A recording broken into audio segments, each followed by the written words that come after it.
Pembahasan hari pemungutan suara pada pemilihan umum pemilu 2024 akan digelar kembali pada Senin 24 Januari setelah Komisi Pemilihan Umum KPU menggodoknya bersama Komisi 2 DPR RI dalam rapat dengar pendapat RDP yang digelar di Kompleks Parlemen Senayan, Jakarta. Agar siklus pemilu 2024 berjalan efektif, maka pemetaan tahapan pemilihan pun dikalkulasi secara terperinci oleh KPU sehingga proses pemungutan suara tidak memberikan beban yang berat kepada petugas penyelenggara pemilu, mengingat sejumlah persiapan pun dilakukan untuk menyambut penyelenggaraan Pilkada pada November 2024.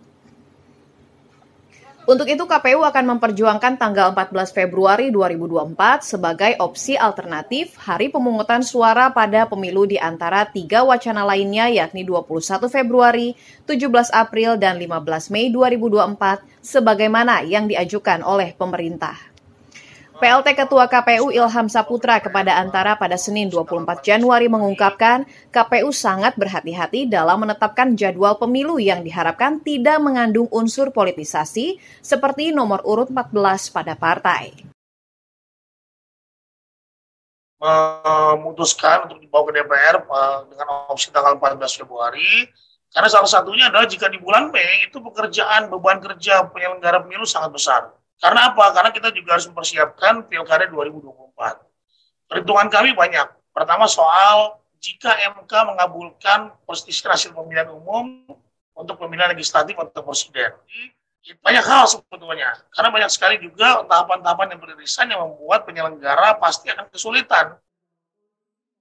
Adapun terkait pengurangan durasi kampanye yang diklaim dapat membuat siklus pemilu menjadi efektif, Ilham menuturkan KPU akan mengusulkan masa waktu kampanye menjadi 60 hari atau 120 hari kerja dengan mengkalkulasi perihal logistik yang masih menjadi persoalan dalam proses administrasi pemilu. Lebih jauh dari itu, rentang waktu pemungutan suara pada pemilu 2024 dapat dikatakan ideal bila dilaksanakan pada Januari hingga Maret 2024. Mengingat bila dilaksanakan pada 17 April atau sama seperti pemilu 2019 lalu dan pada 15 Mei 2024 sebagaimana usulan pemerintah, maka hari pencoblosan tersebut akan bersamaan dengan pendaftaran bagi calon independen pada Pilkada 2024. Kekhawatiran akan adanya perselisihan pemilu sehingga perlu menyelenggarakan pencoblosan ulang hingga sejumlah tahapan yang membuat para penyelenggara terlalu sibuk dalam pelaksanaan pemilu dan pilkada di waktu yang beririsan. Dari Jakarta, Nabila Karisti, Kantor Berita Antara, mewartakan.